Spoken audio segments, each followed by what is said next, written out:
For most of human history, we believe we were alone in time. That civilization began with us. That before cities, before industry, before satellites and nuclear reactors, there was only wilderness. But what if that assumption is wrong? What if Earth has seen this before? Skyscrapers rising, energy grids humming, atmospheres shifting, and then silence. Not because it was impossible, but because time erases everything. Tonight we explore a question so unsettling that even scientists hesitate before answering it. What if humanity was not the first technological civilization on Earth? Earth is 4.5 billion years old. Human civilization? Barely measurable against that scale. If Earth were compressed into a single calendar year, modern humans would appear in the final minutes of December 31st.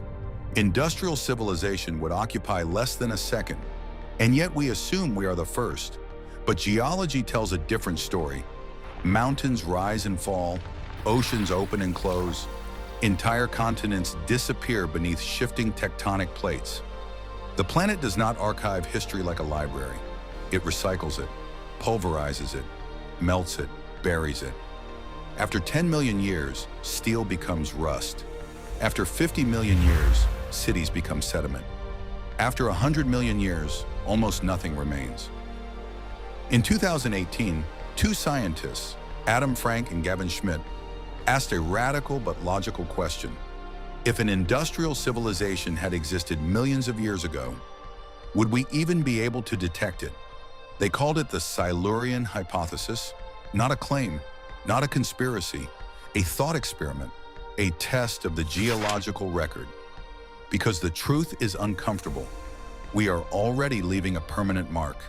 Carbon dioxide concentrations have spiked. Plastic particles have spread across the planet. Radioactive isotopes from nuclear testing have entered sediment layers. If intelligent beings study Earth 50 million years from now, they will not find our cities. They will find our chemical signature. Earth has experienced sudden climate catastrophes before. One of the most dramatic was the Paleocene to Eocene thermal maximum. 56 million years ago, global temperatures rose rapidly. Carbon flooded the atmosphere. Oceans acidified. Species vanished. The cause remains debated.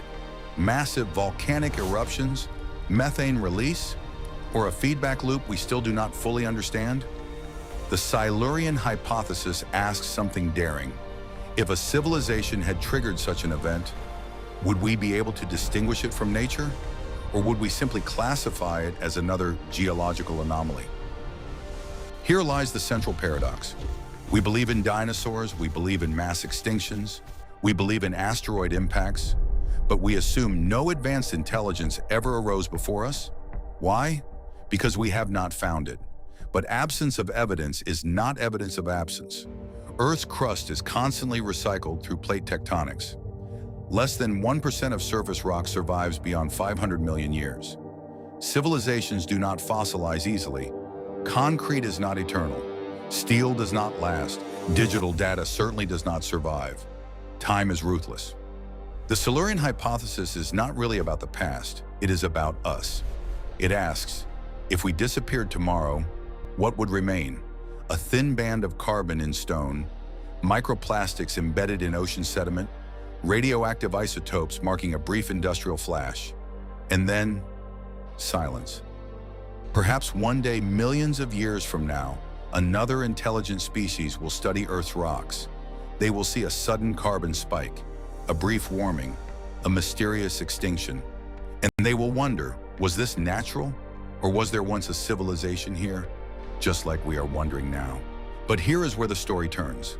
Because the Silurian Hypothesis is not only about whether another civilization existed, it is about whether civilizations are temporary by design.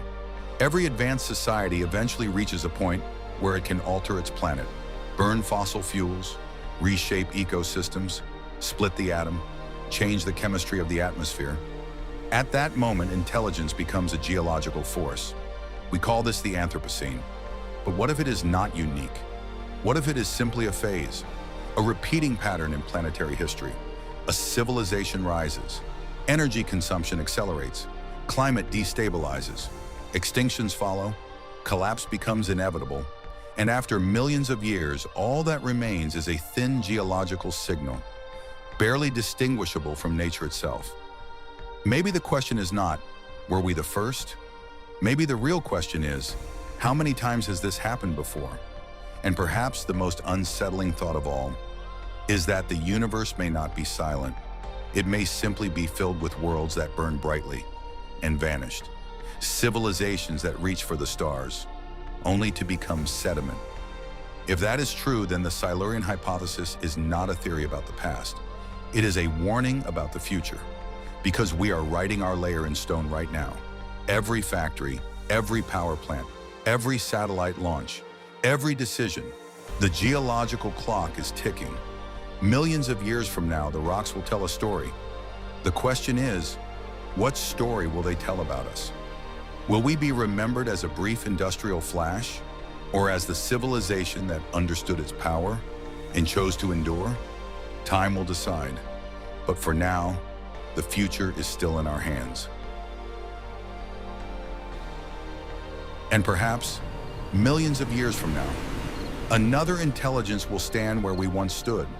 They will drill into ancient rock. They will analyze carbon ratios. They will detect a sudden industrial spike. And they will ask, who were they?